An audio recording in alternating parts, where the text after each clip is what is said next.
friends, I hope you're having an amazing day today. Today I am coming at you with a video all about sitting with and healing the inner child. So without further ado, let's get started.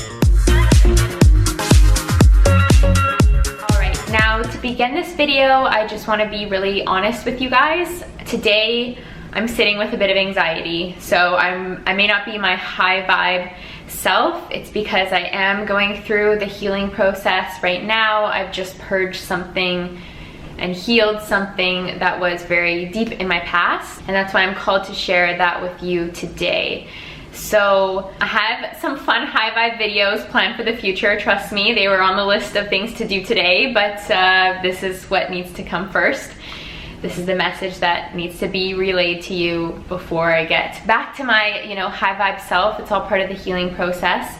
If you sit with your emotions, if you allow them to present themselves and you do not suppress them, it takes a little bit of time, but then you're liberated, of course, and you get your high vibes back even higher, and you can move on in a much more peaceful way in your walk through life. So as I shared with you in a very vulnerable way, my transformational process when it came to healing a part of my inner child. So if you guys haven't seen that video yet, I'll link it down below because it's just going to give more context, and it's going to be the example that I use in this video here. So when we are younger and we're children, we are so vulnerable to the world, and it's unfortunate that certain things happen to us in our childhoods that we carry throughout our time here. But the more and more that we actively take the time to sift into our emotions and sift into our inner narratives and inner stories that we tell ourselves, for example, a very common one is I am not good enough, or not worthy enough, or unlovable. If we actively take the time to sift into those narratives and the emotions behind them and try to recall the first memory in our life when we felt that way, we have the opportunity to then heal our inner child. So because we're so vulnerable when we're younger, something as simple as I shared with you guys, like my mom not spending money on me but spending money on herself and my brother when I was growing up, just a little bit of the background. So that video isn't just about not getting a hairbrush as a child. It was the theme of my childhood when it came to my mother. She had love to give herself, to some extent love to give my younger brother, but I never saw that love being given or shared with me.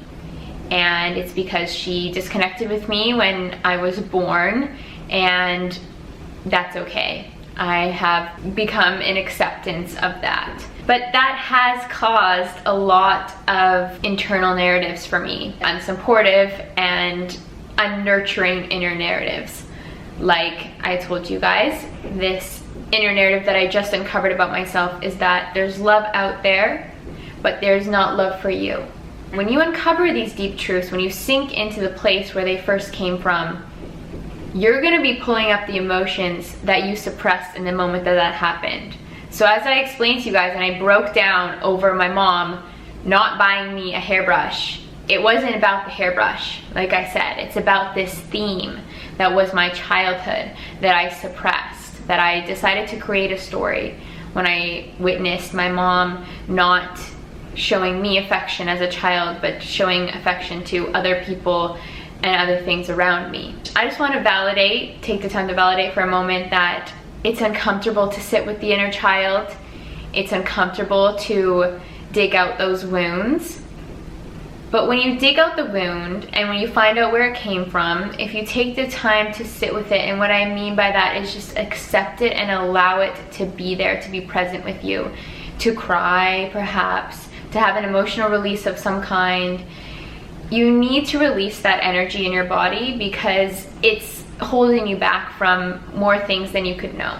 I want you to know that the more healing that I've done, the more abundant my life has got.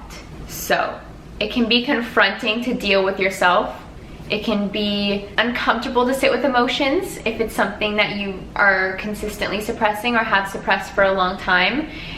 The longer you have suppressed that wound, normally the deeper it can feel. Like I showed you guys, very much so. It brought up a lot for me, a lot of tears. There was anger, there was frustration, there was all sorts of these emotions stirring around about it, but I allowed it to be there. I allowed the inner child to sit with me and feel that pain, let the pain come through my body.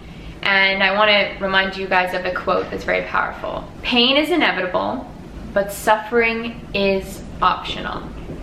If we do not take the time to acknowledge our wounds, to allow them to heal, we are actively choosing self-sabotage and self-suffering. And I know that's not what you guys wanted to hear, because I know that healing and sitting with wounds does not sound like a fun time. And I'm here to validate it's not a fun time. But one thing that I've learned to make the process easier is to become an observer of it. To recognize this is my inner child. This is not me. The emotions are not me. The emotions are energy in motion, and they're wanting and calling for a release. I then observe that the ego may feel vulnerable, the ego may not want to cry, the ego may be judging of the self and judging of others. I recognize that that's the ego, but the soul inside is the calm one, the collected one, the intuitive one. And that voice always says to me, allow. Allow, be in flow, abundance is coming. Imagine, like I said, emotions are energy in motion. If something happens to you when you're younger that is very upsetting to you and you internalize it in a self-sabotaging, self-harming way, like for example, I'm unlovable or I'm unworthy, and you shove that energy down in you, when you take the time to bring it to the surface and release it, there's a part of you that was sitting in there for so long that you are basically physically taking out of you. We're all atoms, we're all made of energy, so you are pulling this energy out of you. It's gonna take some time for your body to recalibrate. Be patient with yourself, meditate, journal, practice self-love, avoid alcohol, avoid drugs of any kind, avoid smoking, avoid self-sabotaging behaviors, because this is the time when you really need to nurture yourself. Imagine when you're bringing this inner child work to the surface, treat yourself as the child, as the baby. Would you give a baby alcohol if baby's sad? No, you would not do that. So don't do that to yourself. Allow yourself to feel. Allow yourself to accept yourself and accept your reality and accept that you are healing yourself in this process. And next, I want to talk to you about why you should heal yourself and what comes after that. Because I think that's going to be the beacon of light for you guys when I'm talking about this dark stuff. So, like I said, the more healing that I do, the more abundant my life gets. The more I have the ability to live in the present moment, to detach from outcomes, scenarios, allow myself to live in a space of flow. I'm telling you, it is just so blissful and so beautiful on the other side of the healing. You feel empowered. You feel stronger than ever. You feel like you can take on anything. Because each time you bring a wound to the surface and you heal it, you diminish your ego. You take your power back. It is so incredibly liberating. And I know, it's hard to see the light when you're on the other side. Like the other night when I was bawling in my bedroom, filming that video for you guys, and I said I needed you because I needed to find a new narrative for myself. Instead of there's love around here but none for you, I asked you guys to help me, to help empower me to find a new story. And through all of your beautiful comments, all of your beautiful messages, I was able to see that I provide value.